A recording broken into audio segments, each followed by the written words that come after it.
Приветствую, уважаемые натуралисты! С вами канал Зу. Мы собираем большую видеоэнциклопедию про все виды животных планеты. Любите природу вместе с нами. Подписывайтесь и ставьте лайки. Они помогают узнать о мире животных большему количеству людей. Воинственное семейство ястребиных и ястребинообразных уже фаворит в наших обзорах. Недавно я рассказывала про ястреба-ныряльщика за рыбой Скапу. Ролик об этом идеальном рыболове вы сможете найти в плейлисте «Птицы». А сегодня у нас его товарищ по боям без правил в воздухе – краснохвостый сарыч. Он же краснохвостый ястреб или конюк. Краснохвостый сарыч относится к семейству ястребиные. Эта хищная птица легко приручается и способна к обучению, поэтому ее часто используют в США для соколиной охоты. Официально в стране ее содержит аж более 5000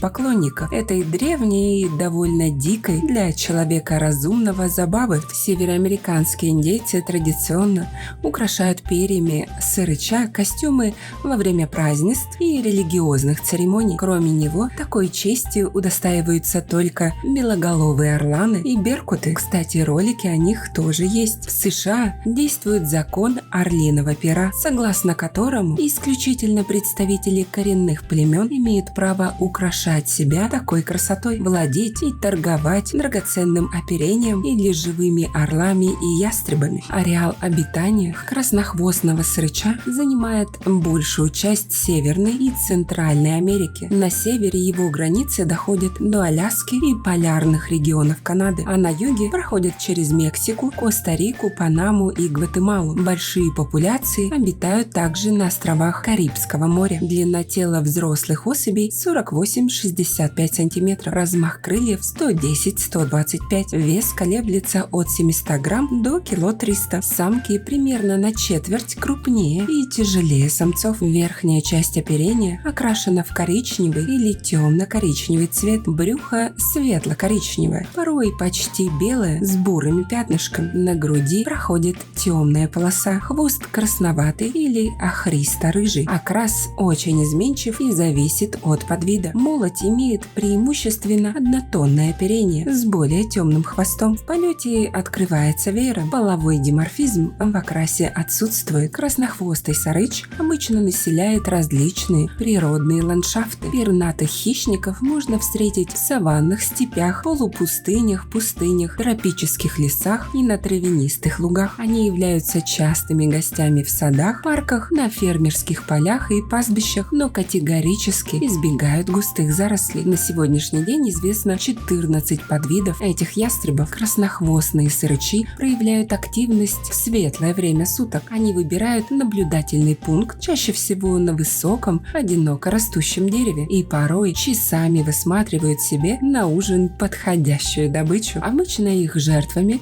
становятся различные воробьинообразные птицы, особенно из семейства трупиаловых. В меньшей степени хищники обращают внимание на мелких грызунов. Сарыч краснохвостый в основном медленно парит в небе на высоте 30-50 метров, изредка совершая глубокие, быстрые взмахи крыльями. Такой полет помогает сохранить максимум энергии. Хищник неспешно летит со скоростью от 30 до 65 км в час, но в момент атаки ускоряется до 190 км в час. Воздушное патрулирование чаще используется для охраны гнезда и значительно реже непосредственно для охоты. Птицы эти питаются любой мелкой живностью, которую могут добыть. Около 85% рациона занимают грызуны. Заметив потенциальную добычу, они долго кружатся вокруг нее, а потом камнем падают вниз. Жертву хищники убивают ударом острых когтей, часто равную по величине своим собственным размерам. Зимой для совместного выслеживания добычи они даже собираются в пары или небольшие группы. Подобная тактика особенно эффективна при ловле белок. Пернатые охотники окружают дерево с разных сторон, и шансов уйти от преследования у пушистых зверьков практически не остается. В голодные времена охотники спускаются на землю и пытаются найти что-то вкусненькое на поверхности почвы. Медленно разгуливая, они ищут жуков, кузнечиков, амфибий и рептилий. Эти пернатые успешно убивают около 40 видов змей, в том числе и ядовитых. Особое пристрастие они питают к неядовитым гоферовым змеям и черным полозам. Обычно сырычи атакуют некрупных змеек, но вполне в состоянии